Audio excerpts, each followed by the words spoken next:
Se está grabando la llamada.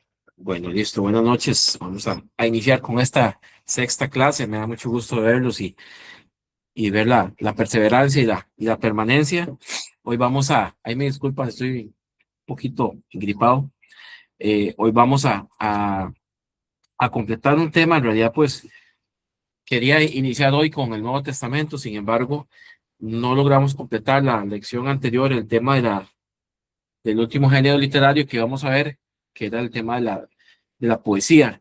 Y sí quisiera que lo compartamos hoy un ratito, porque sí es un género que abarca mucho dentro de la Biblia, mucho espacio, digamos, si lo vemos bíblicamente, hablamos del género poético y encontramos mucha poesía en Salmos, en Proverbios, y eso es lo que vamos a ver, y otros más, incluso en el Nuevo Testamento. Entonces quería complementar eso, pero tal vez antes preguntarles cómo les fue, si pudieron hacer la evaluación sobre los profetas, cómo les fue, si alguno quisiera contarnos o qué recuerda de la clase anterior. Laura sí lo hizo, muy bien. ¿Alguien Mariana recuerda que era también, aquí está profeta? Mariana conmigo. Ah, bueno, perfecto. Muy bien, saludos a Mariana. Kayler dice que también. Andrei también la hizo. Ok, bueno. ¿Alguno ha tenido problema con la plataforma o ya ha interactuado con la plataforma? ¿O todavía no?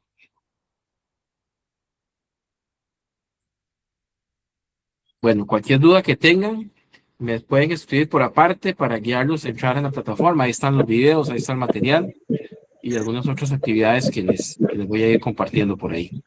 Pedrito, yo también hice estuvo bien interesante, bien bonito estuvo el trabajo ese. Ok, bueno, perfecto. Gracias, Luis. Bueno, iniciamos. Voy a compartirles mi pantalla. ¿Alguno quisiera contar alguna experiencia de lo que hasta ahorita le ha llamado la atención? Sí, muy, muy, muy cortito.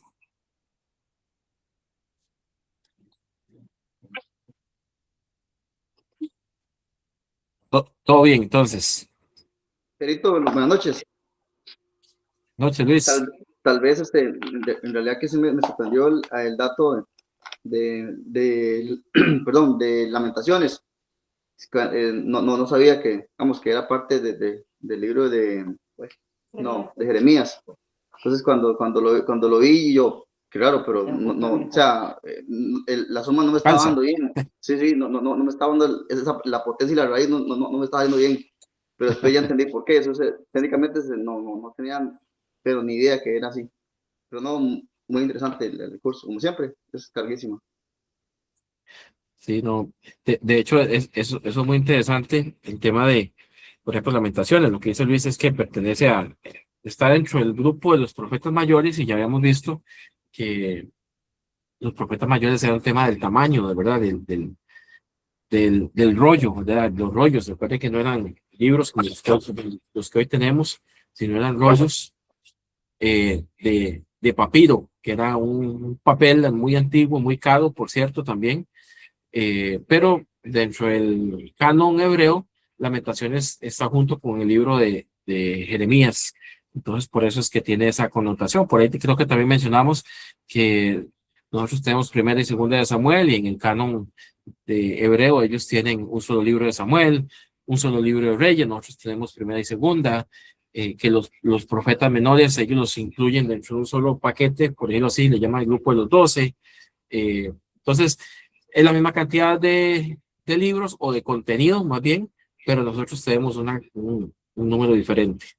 Eh, También hay algunas otras diferencias, por ejemplo, con otras versiones bíblicas, por ejemplo, la versión que utiliza la Iglesia Católica Romana, tiene más libros en el Antiguo Testamento porque se incluyeron otros libros después de que se había cerrado el canon. Entonces, bueno, ahí es todo un tema de discusión histórica, ¿verdad? Que no es el punto de este curso, pero sí hay otros libros, eh, primera y segunda de Macabeos, Baruch, y otros, ¿verdad? Creo que son como unos 7 más por ahí, más o menos, 6 o 7. Pero bueno, es básicamente esa es la, la diferencia. Y bueno, vamos a iniciar recuerden que esta parte es el panorama, conociendo qué nos vamos a encontrar en la Biblia, ese panorama desde arriba. eh, y después de aquí vamos al Nuevo Testamento y ya después empezamos en el curso Penta, que es el siguiente módulo, que ya va a ser libro por libro, recorriéndolo en cada uno de los testamentos. Voy a compartir por aquí.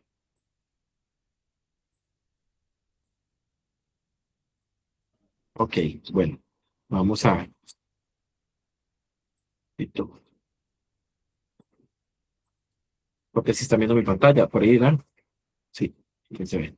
Bueno, en realidad es la lección 6, pero de hecho este material se los incluye en la clase anterior, en la información que está en la clase anterior. De hecho le puse 5.2 porque en realidad pertenece a la anterior.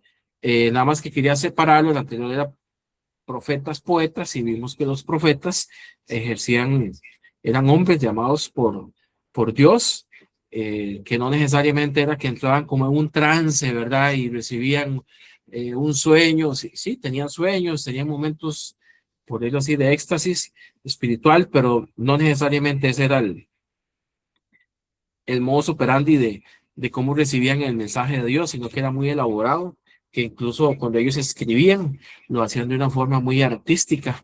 Y bueno, esta parte que vamos a ver hoy complementa un poco esa parte de ese género literario que llamamos el género poético. Entonces vamos a hablar un poquito sobre la filosofía y la poesía que encontramos en la Biblia. A veces cuando vemos eso suena como filosofía, suena algo como muy extraño, ¿verdad? Muy lejano, muy académico.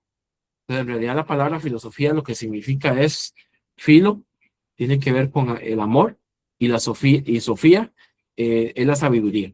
Entonces es una palabra antigua que se compone de dos, que es amor por la sabiduría. Y en la Biblia nos vamos a encontrar muchos libros que contienen esa sabiduría, y la mayoría está escrita en prosa o en el género poético, que vamos a ver a continuación. Bueno, en la poesía hebrea es interesante porque creo que la clase anterior mencioné un poco por encima. La poesía hebrea no necesariamente es igual a la poesía contemporánea que nosotros tenemos hoy, ¿verdad? La poesía que nosotros tenemos hoy, Pedrito, usualmente, sí, señor. Pedrito, una pregunta, es que no sé, a mí no se me está poniendo la pantalla o no se me abre. Ah, Algo hice malo. no sé, la pantalla donde se está viendo la presentación, Sí, o no sea, tiene solo lo estoy escuchando, digamos. tal vez si se sale y se vuelve a meter, ¿Verdad? Eso le iba a preguntar, que me sí, voy a salir y... sí, y vuelve a ingresar. Ok,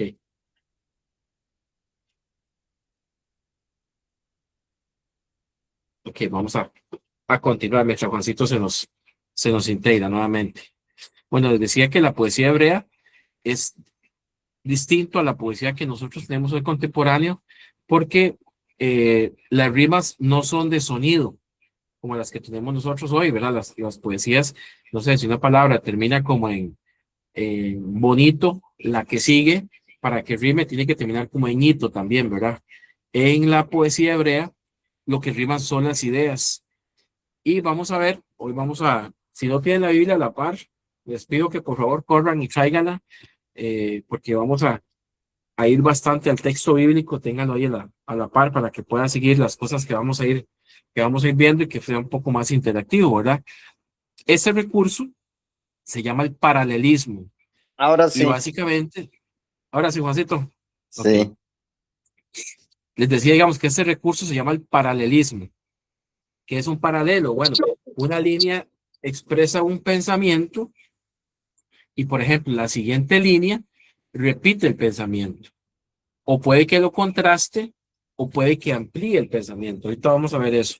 Entonces, reitero, a diferencia de la rima o la poesía contemporánea o actual, que rima los sonidos, en la poesía hebrea lo que rima son las ideas o los pensamientos.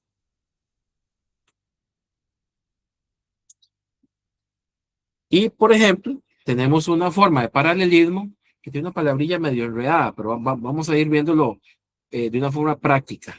Por ejemplo, el sinonímico, que es lo que repite es la misma idea con palabras distintas. Y vamos a ir a verlo. Por ejemplo, vamos a ir al Salmo 19, versículo 1. Les invito para que lo busquen en su Biblia. Salmo 19, versículo 1.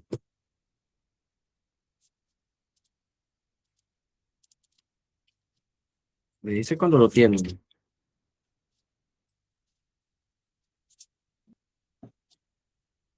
Amén.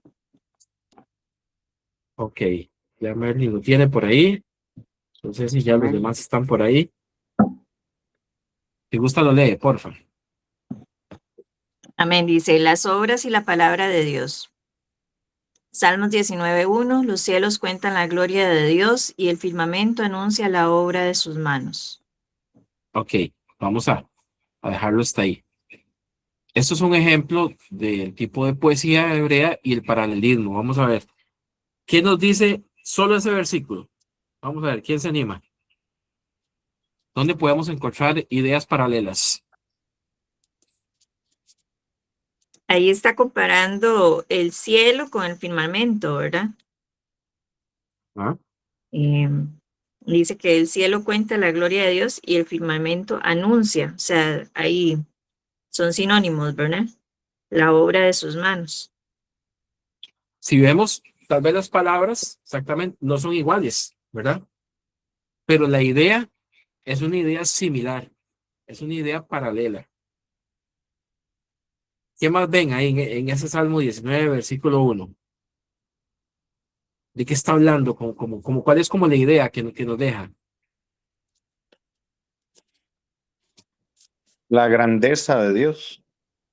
Exactamente, muy bien. La grandeza de Dios. Ajá. Y que la creación de Dios anuncia, ¿verdad? Cuán grande es Él. Exactamente, exactamente.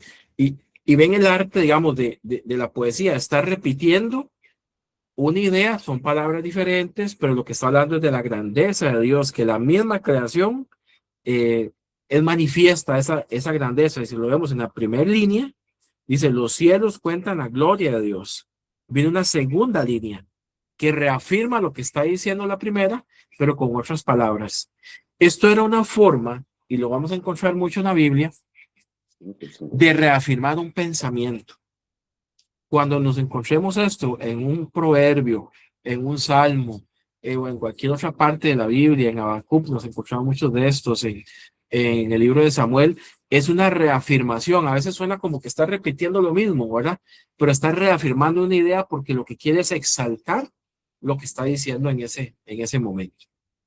Ok, entonces este es el sinonímico, que quiere hablar, que son sinónimos, que son ideas que se repiten, que se complementan una con la otra, en este caso que se repite. Vamos a ver otro ejemplo y ahorita vamos a ir a hacer otros cada uno con su Biblia. Por ejemplo, tenemos otro que más bien lo contrasta y vamos a ir a Proverbios capítulo 10, versículo 1. Vamos a ir a Proverbios, vayan a subirle a Proverbios.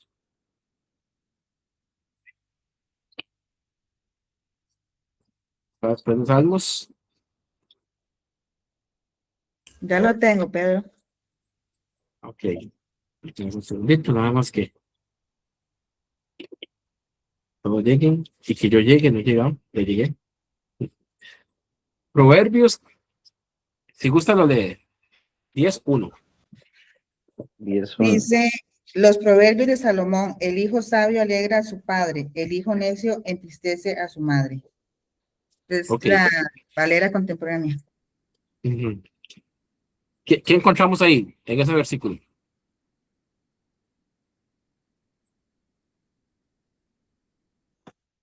En la comparación entre el hijo sabio y el necio, ¿verdad? Exactamente. Ve cómo se contrastan las ideas, ¿verdad? Dice, una cosa es el hijo sabio. ¿Qué hace el hijo sabio? Alegra a su padre. Pero Y usualmente vamos a encontrar este tipo de palabras, pero más, sin embargo, ¿verdad? Si lo tenemos a nuestro lenguaje actual, que contrastan. Pero el hijo necio es tristeza de su madre. Bueno, dice en la letra 65. Entonces vamos a encontrar este otro tipo de poesía, ¿okay? Que se llama antitético, o sea, que es contrario, contrastan las ideas. No. Y veamos este otro, que se llama el sintético. Vamos a ir a Salmos, capítulo 1, versículo 3. 1, versículo 3. ¿Alguien lo tiene por ahí?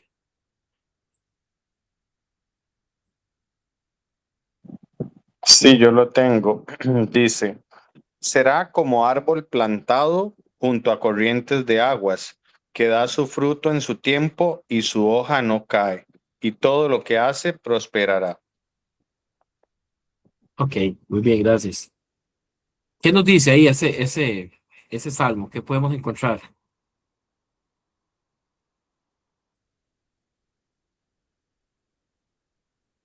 ¿Quién se anima?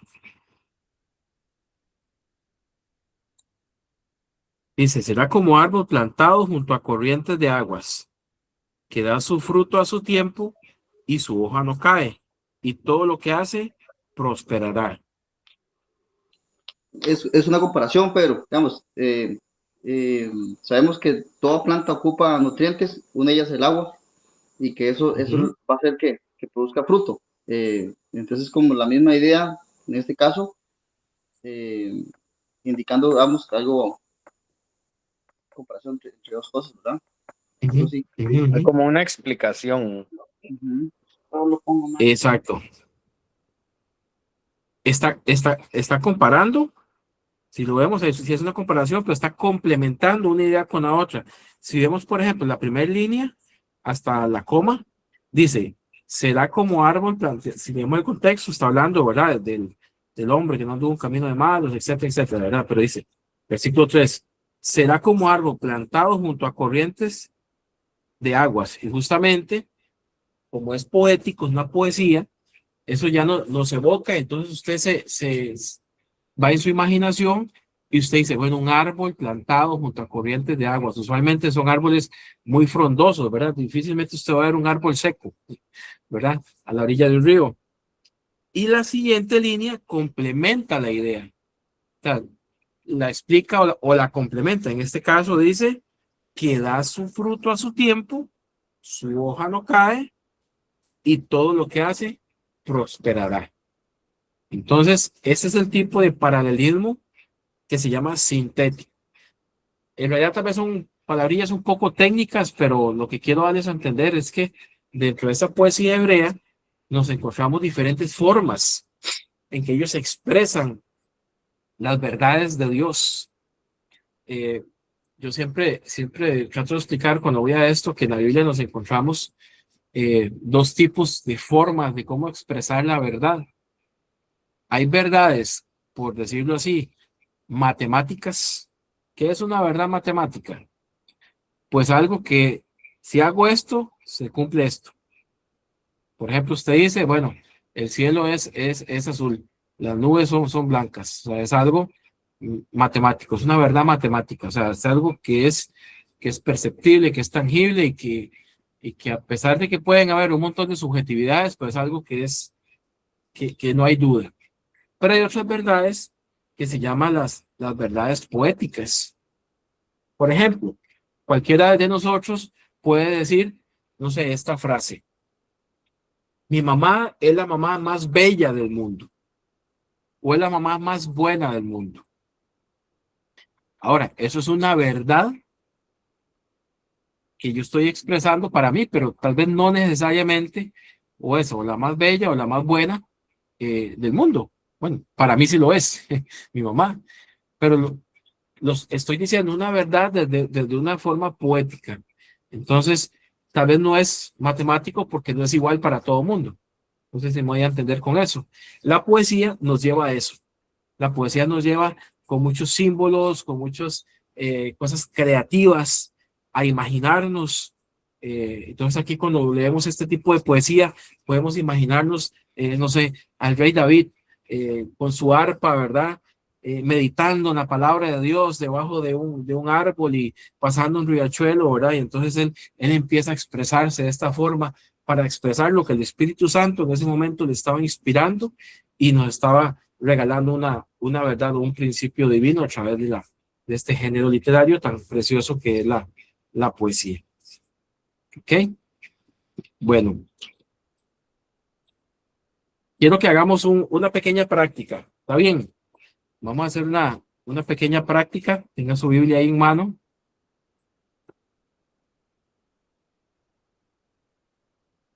¿Listo? Ok, vamos a ver. Vamos a ver si nos dividimos.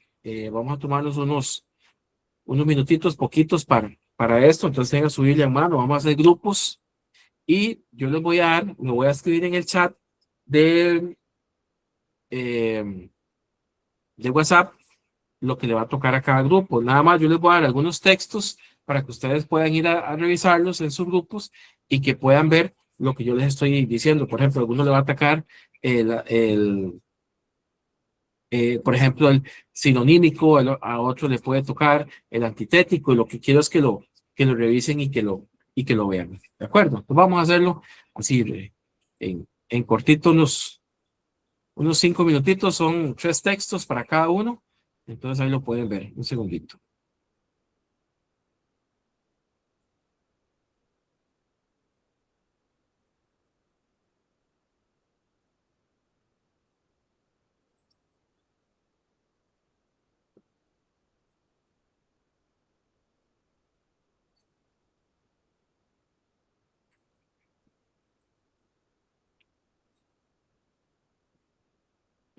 Está un problemita por aquí. Bueno, me está dando un problemita por aquí para compartir. Vamos a hacerlo juntos, ¿les parece? ¿Está bien? Todos con su Biblia en mano. Ok, ok. Vamos a hacerlo juntos. Ok, voy a compartirles nuevamente.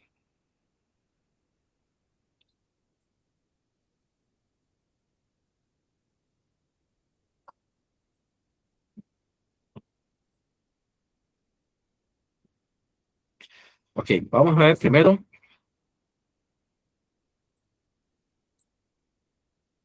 El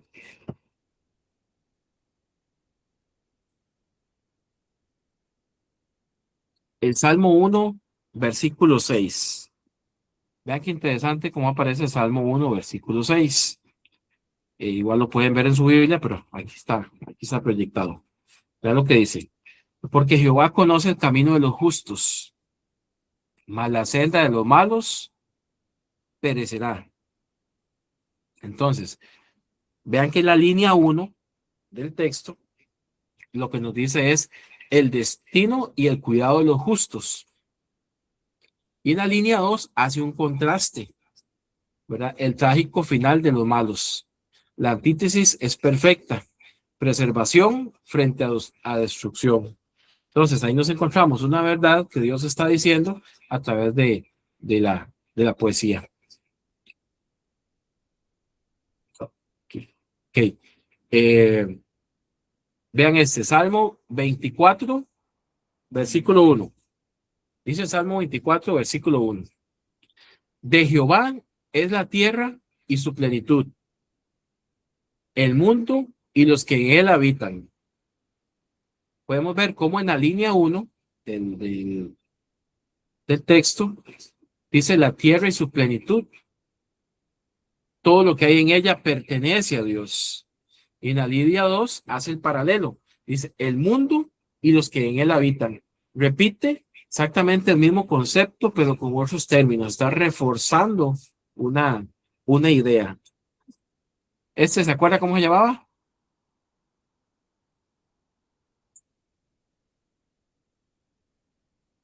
¿Recuerda cómo se llamaba este? Era el primero, creo. No me acuerdo cómo se llama, pero era el primero. Exactamente, sí. Sinonímico. Exactamente. Sinonímico, sí, tiene un nombre medio complicado, pero tiene que ver con sinónimos, ¿verdad? Para que se acuerden más fácil. Refuerza una idea, la complementa. Incluso, les quiero decir algo. Acá estamos viendo ejemplos muy sencillos o prácticos o más cortitos de solamente, podemos encontrar párrafos enteros, ideas enteras que se repiten y se contrastan. Entonces, eso es interesante observarlo cuando vayamos a un salmo. Podemos verlo línea por línea o a veces se saltan entre líneas o incluso entre párrafos. Incluso a veces hasta más, ¿verdad? Hay hasta capítulos completos dedicados a una idea. Por ejemplo, les voy a dar un ejemplo bien grande de esto. Todo el libro del Levítico tiene una estructura. Levítico, no sé si alguno lo ha leído, es un libro, podríamos decir, con una lectura bastante pesada, no es tan amigable si uno no comprende qué es lo que está diciendo, porque nos vamos a encontrar un montón de normas, de rituales, qué tienen que hacer los sacerdotes, etcétera, etcétera. Pero en el centro del Levítico, en los capítulos centrales del Levítico, por decirlo así, a los extremos de los primeros capítulos y los últimos capítulos, habla de rituales, de ceremonias, de los sacerdotes, todo un montón de leyes. Pero hacia el centro, cerca del capítulo, no me equivoco, 16, 17, por ahí, habla del sacrificio del cordero.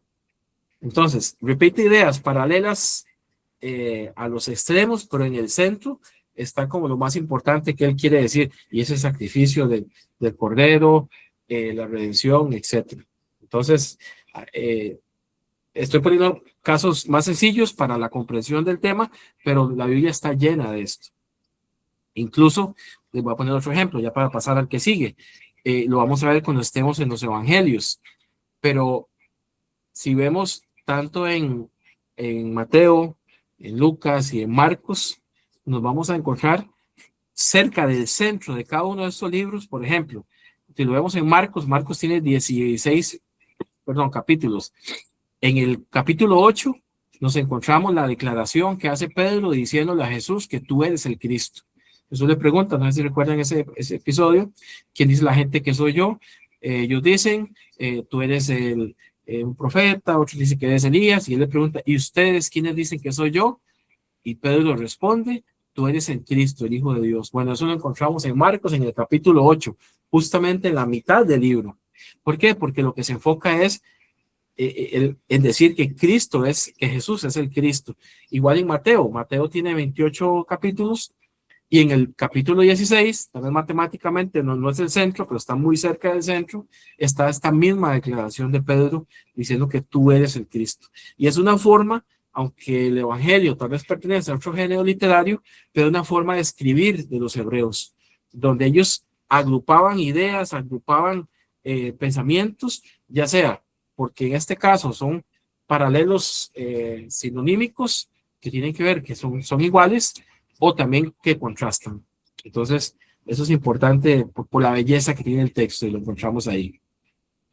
Vean este otro, Salmo 119, 105. Este es muy lindo, muy conocido. Dice, lámpara es a mis pies tu palabra y lumbrera a mi camino.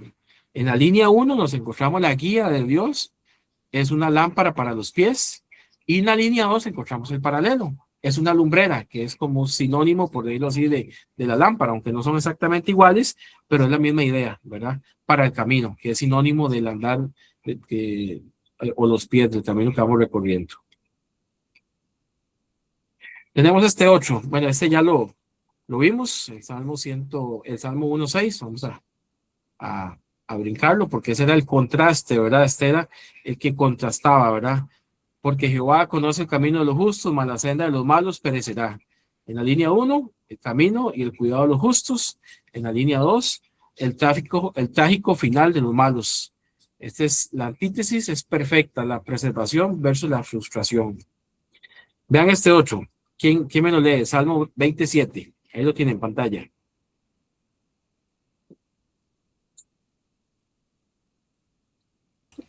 Estos Voz alta. confían en carros y aquellos en caballos, mas nosotros del nombre de Jehová nuestro Dios tendremos memoria. Amén.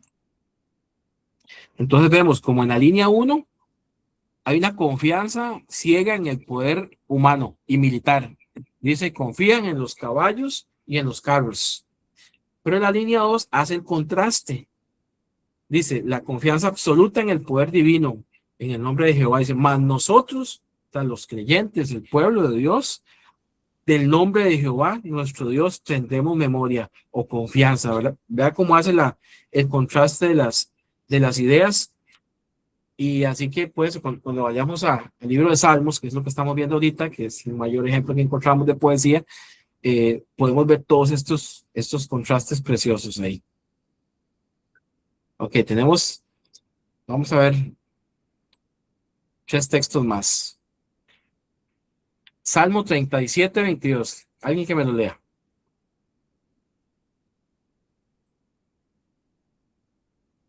Amén. Salmo 37, 22, porque los benditos de él heredarán la tierra y los malditos de él serán destruidos. Los vemos como en la línea 1 hay una promesa de bendición y permanencia para los benditos. Pero vemos el contraste en la otra línea, ¿verdad? La sentencia de juicio y desaparición para los malditos. A veces son frases fuertes que nos encontramos, pero bueno, están reflejando verdades y que se cumplen en la palabra de Dios. Ok, y vamos a ver estos otros 3 para terminar, que son los del sintético, que es el que complementa. Salmo 2:6 dice, pero yo he puesto mi rey sobre Sión, mi santo nombre. Vemos que en la línea 1, el emisor declara una acción concreta. Yo he puesto mi rey. Esta idea por sí sola nos deja con una duda de dónde. Y en la línea 2 lo complementa. Dice, completa la idea respondiendo al lugar. Sobre Sión, mi santo monte. ¿Alguien sabe o ha escuchado cuando la Biblia menciona Sión o el santo monte? ¿A qué se refiere? Geográficamente o físicamente. Jerusalén, tal vez. Exactamente. Jerusalén. Entonces vea que es un salmo profético también. Hay poesía, pero está hablando proféticamente. Dice, yo he puesto mi rey sobre Sión, mi santo monte, que es Jerusalén, y todo lo que eso conlleva, digamos, a la persona de Jesucristo. Salmo 19:7. ¿Quién me lo lee? Tal vez ahí, alguno que no haya leído.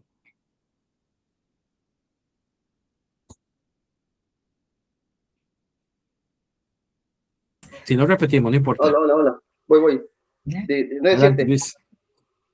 Sí, La ley de Jehová es perfecta, que convierte el alma.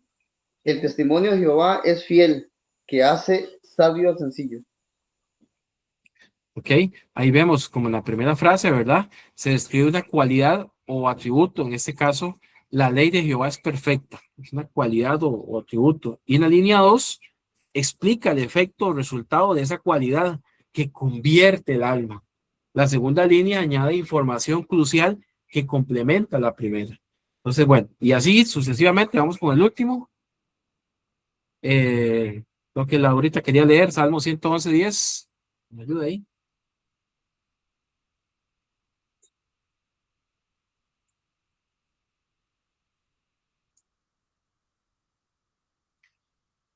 O alguien que, Salmo 111:10. Voy ahí. Adelante, Andrei. Dice, el principio de la sabiduría es el temor de Jehová. Buen entendimiento tienen todos los que practican sus mandamientos. Su loor permanece para siempre.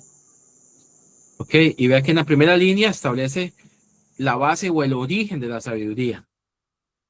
Y en la línea 2 complementa, dice, da un paso adelante explicando la consecuencia práctica de vivir bajo ese principio, el buen entendimiento de quienes lo practican. Entonces, bueno, con esto básicamente pues quería mostrarles cómo encontramos esos paralelos en la palabra y cómo podemos ir cuando vamos leyendo, no solamente como leer, ay, mira qué bonito. Les invito a que hagan el ejercicio en sus Biblias, con el libro de Salmos, con Proverbios, ir contrastando las ideas y encontrando cuál es como la idea central de lo que me está diciendo el texto. Y eso eso es parte, por ejemplo, de cuando recuerden el método Penta, de tomar notas, hacer nuestro el texto, marcarlo, subrayarlo, hacerlo parte de nosotros también. Ok, vamos a ver. Los salmos es algo lindísimo porque en el Salmos encontramos todo el espectro humano. Los salmos no solo eran de alabanza, que a veces creemos que era pura alabanza, ¿verdad? Expresan la totalidad emocional del ser humano ante Dios. Por ejemplo, el Salmo 42:3. ¿Alguien me lo puede leer? ¿Alguien que vaya buscando el Salmo 101? ¿Quién va con el 42:3 para irlos asignando de una vez? Aquí. Ok, Keiler, el 101.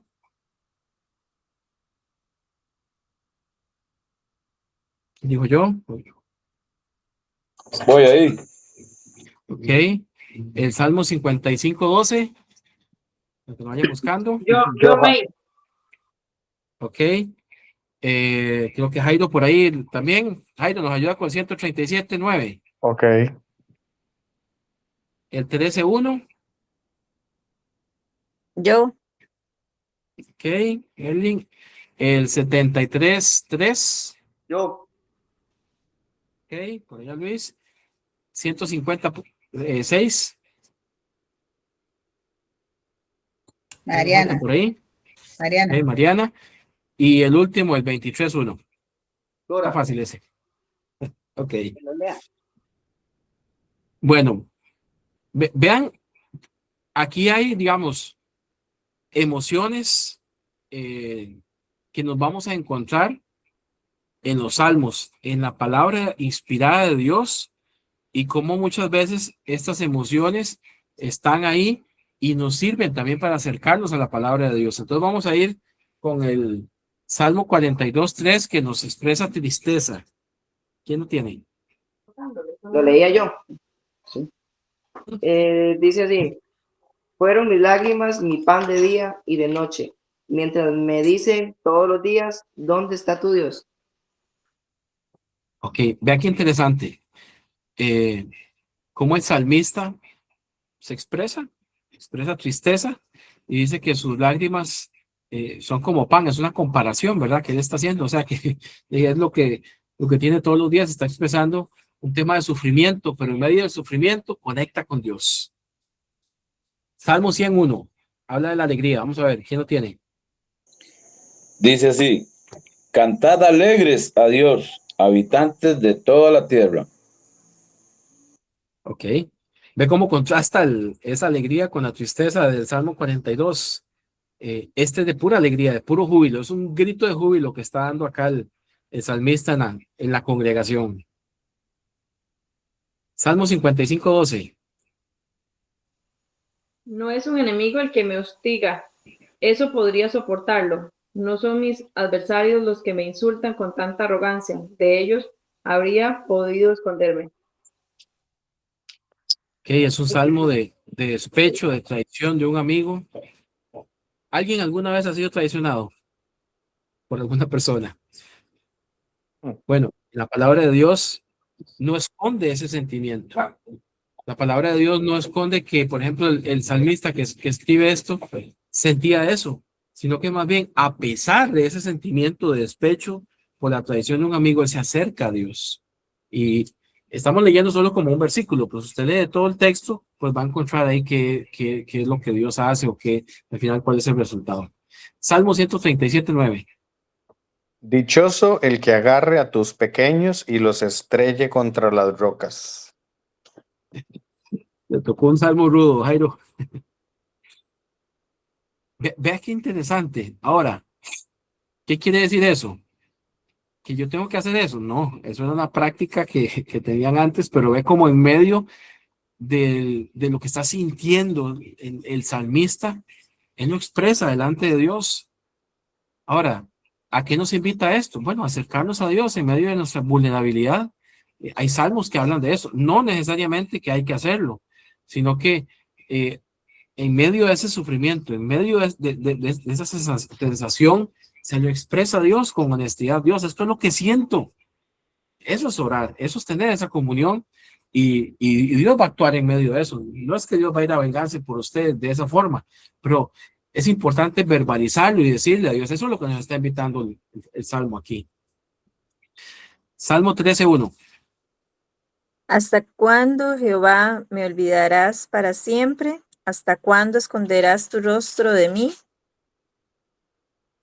Que ve cómo repite, ¿verdad? Esa frase. ¿Hasta cuándo? ¿Hasta cuándo? 2 veces. Es una queja, es como un lamento que está expresando. Se vale, se vale. Ahí están. El salmista David o los otros escritores de salmos lo hacían, se expresaban delante de Dios con esa honestidad que ya mencionaba, ¿verdad? Salmo 73:3. Le dice, porque tuve envidia de los arrogantes, viendo la prosperidad de los impíos.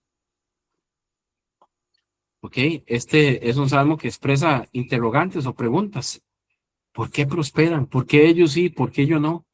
Ven cómo encontramos todo el espectro emocional ahí y cómo podemos acercarnos a Dios con nuestras dudas sinceras. A mí me encanta cuando veo esto, me encanta Tomás, el apóstol, el incrédulo, como le decimos. Pero bueno, él tenía dudas y se acercó a Jesús y se las preguntó. Muchas veces lo señalamos, ¿verdad? Incrédulo como Tomás, pero sí, a veces es mejor acercarse al Señor con esas dudas y con honestidad, y estoy seguro que encontraremos respuesta. Salmo 156. Todo lo que respire alabe a Jehová. Aleluya. Ok, ve qué bonito, una celebración, ¿verdad? Todo lo que respira, alaba a Jehová. No sé, esos son los salmos que más nos gustan a veces, ¿verdad? Pero vemos que hay de todo. Y cerramos con el Salmo 23:1. Jehová es mi pastor, nada me faltará. Amén. Qué lindo, ¿verdad? Un salmo de confianza, de que si Dios es mi pastor, bueno, primero tiene que ser mi pastor, ¿verdad? Tengo que dejarme pastorear por él, pero nada me faltará. Hay promesa ahí. Entonces ven cómo hay de todo. O sea, la Biblia no es un libro aburrido, no es un libro, ay, no, me encuentro de todo y puedo expresarme delante de Dios con sinceridad, porque la palabra me invita a eso. Me encanta pensar que la Biblia es un libro divino, pero escrito por seres humanos imperfectos, con errores, que mientras eran inspirados por Dios, pero también Dios permitía que esa humanidad fuera el vehículo para que la palabra llegara a otros seres humanos también. Bueno, 150 salmos agrupados en 5 libros. Hay 5 bloques que estudiaremos después cuando estemos en el módulo de PAT. Vamos a ir grupo por grupo. Y bueno, es interesante porque algunos biblistas dicen que estos 5 libros son como un espejo poético del Pentateuco. Recuerden que el Pentateuco era los primeros 5 libros donde estaba la ley. La ley era a través de la narrativa, a través de la historia de Israel. Contaba cómo actuaba Dios, cómo actuó el pueblo.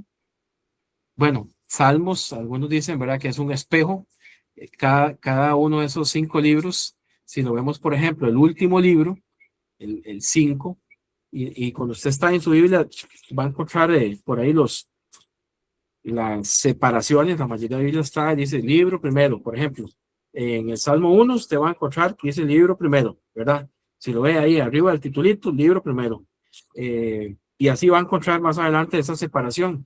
Y por ejemplo, el último libro, que es el Deuteronomio, de esos 5 del Pentateuco, es cuando ya el pueblo va a llegar a la tierra prometida, Dios les da la ley y están listos para cruzar. Bueno, el último grupo de libros de Salmos es un grupo de libros de alabanza. Ahí nos encontramos el Salmo 150, que es el que el que mencionamos ahorita, ¿verdad? Que habla de todo lo que respira, habla del Señor, etc. Entonces, algunos dicen que es como un espejo y es interesante ver esa sincronía.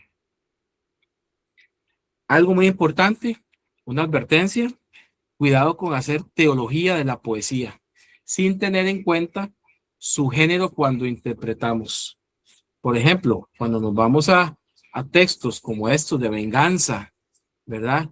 O de queja o de interrogantes, entonces cuando digo que hacemos teología es que podemos decir, así es, entonces, así se puede. No, recuerden que es un género literario, y en este caso la poesía está expresando las emociones, los sentimientos, pero que a pesar de todas esas emociones y sentimientos que a veces pueden ser de alegría o hasta de cosas no tan agradables, pero podemos acercarnos a Dios. Esa es la invitación que nos está haciendo ahora. El género literario es clave para una interpretación responsable. La poesía expresa verdades de formas que no deben leerse como declaraciones doctrinales literales. Es importante tener esto claro.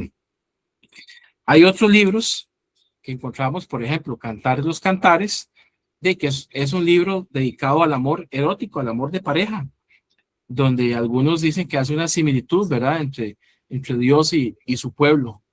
Esto es lindísimo, ¿verdad? Porque la Biblia no es solamente un libro religioso, sino es vital. Ahí encontramos la totalidad del ser humano. Cantar, ese cantar celebra el amor humano con una poesía sensorial rica en metáforas de la naturaleza, los viñedos, los jardines, especias, fragancias, etcétera, ¿verdad? En hebreo se dice el Shir Hachirim, que es el cantar de los cantares, el mejor de todos los cantos. Y quisiera hacerles una pregunta hasta aquí. ¿Ustedes creen que en el Nuevo Testamento haya poesía también? Es de seguir. ¿Qué opinan? ¿Encontraremos poesía ahí? Apocalipsis puede haber.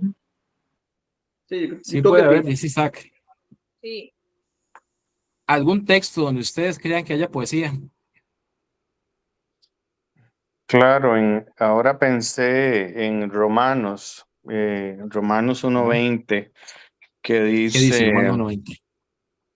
porque las cosas invisibles de Él, su eterno poder y deidad, se hacen claramente visibles desde la creación del mundo, siendo entendidas por medio de las cosas hechas. Eso es una poesía. Eso es una poesía. ¿Alguna otra que hayan escuchado? Recuerden. Hay una muy famosa que está en Filipenses. También la de Corintios del amor. La de Corintios del amor, exactamente. El sermón ¿Te de las parece? bienaventuranzas. El sermón de las bienaventuranzas tiene cierto carácter ahí también. Es más expresivo, es más de proclamación, pero tiene frases muy lindas que entran dentro de la poesía. Ya les voy a compartir algunos acá, que alguno, por ejemplo, no sé si ahí ven bien, es un poquito más grande.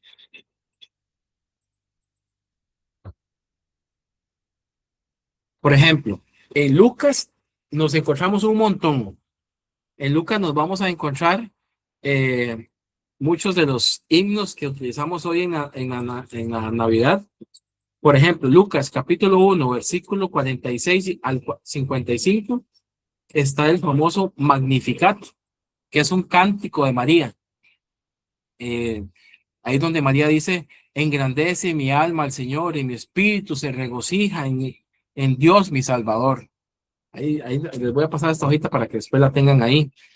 Encontramos otro que le llaman el Benedictus, que es el cántico de Zacarías. ¿Alguien se acuerda quién era Zacarías? El esposo El de papá de Elizabeth. Juan el Bautista. El papá de Juan. Ese mismo es el esposo de Elizabeth, el papá de Juan el Bautista. Él también hace un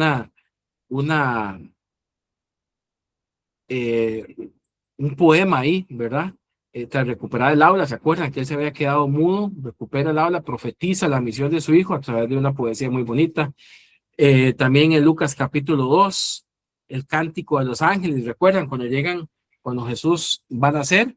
Dice, gloria a Dios en las alturas y en la tierra paz, buena voluntad para con los hombres. Entonces ven qué bonito, hasta en el Nuevo Testamento nos encontramos eso. En Lucas está lleno, les voy a pasar todo este. Luego nos encontramos en las cartas de Pablo, en Filipenses capítulo 2, del versículo 6 al 11. Aquí está un pedacito del texto. No sé si lo recuerdan, Pedro, dice, el cual, sí, perdón, no sé, ahorita me acabo de acordar también de Apocalipsis 4:8, no, el que no ama no ha conocido a Dios porque Dios es amor. No, ese no. bueno, tendría que ver un poquito la estructura para ver, incluso a veces las Biblias lo enmarcan como en otro tipo de letra, ¿verdad? Sí, habría que ver un poquito el contexto. Por lo menos creo que no lo tengo, no lo recuerdo ahorita, pero podría ser, no digo que no. Este de Filipenses, ¿verdad? Le llaman el Carmen Christi, que es la canción de Cristo, el cual, siendo en forma de Dios, no estimó el ser igual a Dios como cosa que aferrarse, sino que se despojó a sí mismo, tomando forma de siervo, etcétera. En Colosenses 1:15 al 20, hay un poema lindísimo, ¿verdad? Que describe a Cristo como sobre la creación entera, y la segunda sobre la iglesia, una nueva creación, y etcétera. Ahí les voy a pasar más. Vea este de 1 Timoteo 3:16. Dice, él fue manifestado en carne, justificado en espíritu, visto de los ángeles, predicado a los gentiles, creído en el mundo, recibido arriba en gloria. Incluso si usted se va a la Biblia, viene como en esa estructura. No viene como les decía la clase pasada, no viene como justificado, digamos. Uno escribe, por ejemplo, un texto en una computadora, tiene una opción de justificarlo, que es el que todo vaya como cuadradito. Usualmente ese tipo de textos los encontramos o centrados o con otro tipo de letra, ¿verdad? No tan centrada, tan justificada, perdón. En Apocalipsis nos encontramos cantos, el cántico de los 4 seres vivientes, que dice santo, santo, santo, es el Señor Dios Todopoderoso, el que era, el que ha de venir, etcétera, ¿verdad? Y bueno, un montón más. Bueno, y también se mencionan muchos salmos, entonces también se los traen, Exactamente. digamos, los mencionan y los ponen textualmente. Entonces, sí, exactamente, digamos, en el Mateo, por ejemplo, está lleno de citas a los Salmos, a Isaías, muchas partes proféticas y poéticas. Encontramos también otros libros, por ejemplo, Proverbios, ¿verdad? Que está lleno de pensamientos profundos acerca de lo que es la inteligencia práctica. Nos encontramos Eclesiastés y Job. Por ejemplo, Eclesiastés dialoga el pensamiento hebreo con otras cosmovisiones de la vida, ¿verdad? Que a veces no todo es tan matemático. Si hago una cosa, sucede la otra. Eclesiastés se pregunta muchas cosas de estas. Job, por ejemplo, que pertenece al género poético también. Y Job hace como una reflexión acerca del dolor y el sufrimiento desde diferentes perspectivas, ¿verdad? Job no recibe una explicación teórica del sufrimiento. Job recibe un encuentro. Y digamos, este libro, por ejemplo, desafía la teología de la retribución simplista. ¿Qué dice eso? Bueno, si hago esto, recibo lo otro. Job nos pone en perspectiva con otro montón de realidades. Cómo confiar en Dios en medio de todas esas situaciones difíciles que podemos enfrentar. Bueno, se nos fue el tiempo. Quería compartirles esto para que veamos la belleza que encontramos en la palabra, en todo ese montón de libros que vemos ahí, esa biblioteca está llena de belleza. Y la invitación es que cuando vayamos al texto, no vayamos a leer por leer. Hagámosle preguntas al texto. Revisemos si tiene paralelos. Revisemos si una idea explica la otra.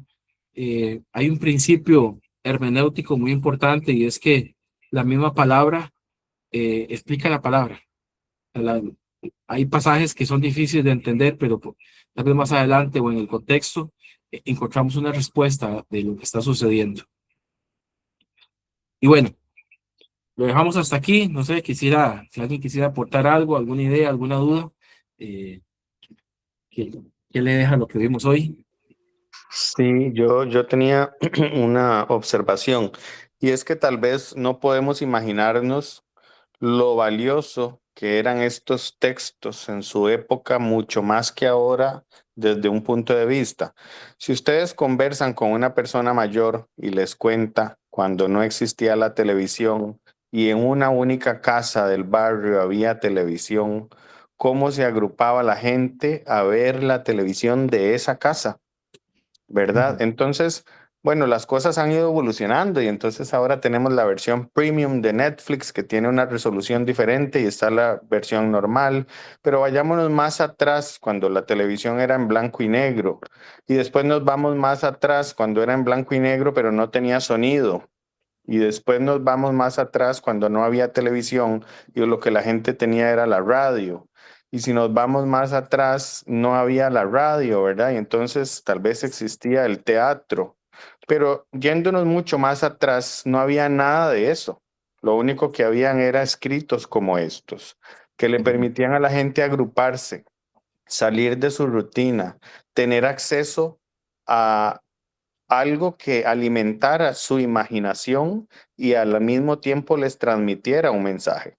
Entonces, para la gente definitivamente lo mismo reunirse a escuchar, dice el Señor que Él está con todos nosotros y nos va a proteger, que escuchar al que escribiera decir, los que confían en Jehová son como el monte de Sión que no se mueve, sino que permanece para siempre. Como Jerusalén tiene montes alrededor de ella, así está Jehová alrededor de su pueblo. Y entonces aquella profundidad de análisis y de pensamiento del escritor, porque para llegar a escribir eso, esa persona es una persona observadora en primer lugar, que ya detectó que Jerusalén tiene montes a su alrededor y que pensó que probablemente estratégicamente el Señor los puso ahí para proteger a Jerusalén. Y entonces utiliza ese recurso de su observación y lo plasma en un texto para transmitir su enseñanza o su aprendizaje a la gente y dar un mensaje de protección de parte de Dios, que alimente no solo el intelecto, sino la imaginación, porque está demostrado que los mensajes que se transmiten creando una huella némica, tal vez se llama, en la memoria, ¿verdad? Quedan grabados de una mejor manera que si fuera un comentario simple, sin ninguna alusión a la Más imaginación. vivencial, claro. Y entonces la publicidad también usa mucho esa estrategia, pero no podríamos imaginar lo que significa o significaba para esa gente leer esos textos o escucharlos, porque ni siquiera los tenía, sino se reunían a alguien que los leía. Si pensamos en lo que pueden significar para nosotros ahora, definitivamente nos quedamos cortos de lo que significaba para esa gente en ese momento. Y aunque las cosas evolucionan y el cine sustituyó al teatro y nos hemos valido de herramientas para, bueno, una película del rey Josías muy bonita que yo conozco, para transmitir lo que hay en el libro de Josías, pero el texto siempre sigue conteniendo lo esencial. Y si vamos a él y nos permitimos cultivar esa mente creativa y de imaginación que tenía esa gente del momento, podemos encontrar mucha más riqueza en el texto. Claro, claro, claro. Muchas gracias, Jairo. Y sigue siendo relevante para hoy, porque la idea que transmite, por ejemplo, ahora el caso que usted ponía, ¿verdad? De ese salmo, el monte de Sión, el monte de Jehová, o sea, transmite esa seguridad, esa confianza que podemos tener en el Señor. Y esa es la belleza del texto, ¿verdad? Que nos transporte. Tal vez nosotros hoy no tenemos un monte, una situación así, pero nos expresa esa confianza, que podemos estar seguros cuando estamos cerca del Señor. Y bueno, esa es la belleza de este género literario, con el cual cerramos esta parte y vamos a iniciar, si Dios lo permite, la próxima semana con el Nuevo Testamento. Vamos a ver qué nos encontramos en el Nuevo Testamento, en este recorrido a vista de pájaro sobre los libros. Y reitero, en una segunda parte, segundo módulo Penta, nos vamos a meter si Dios lo permite, libro por libro. Bueno, estamos listos por hoy. No sé si alguien más. Sí, sí, muchas gracias, Pedrito, muchas gracias. Me gustó eso de los salmos agrupados en 5 libros, que a veces uno no es observador. Ya vi cuáles son el primero, el segundo, ya busqué los salmos. Muchas gracias. Ahí están. Listo, listo. Bueno, estamos. Muchas gracias a todos. Podemos hacer un caos, todos pueden hacer bulla si quieren y nos vemos la próxima. Buenas noches, bendiciones. Buenas noches. Café, Bueno, pan, bueno. Kenny. Qué lástima. Buenas que ganó noches, buenas Messi. noches. Pura vida, Buenas pura vida. noches. Ganó Messi, vamos Argentina.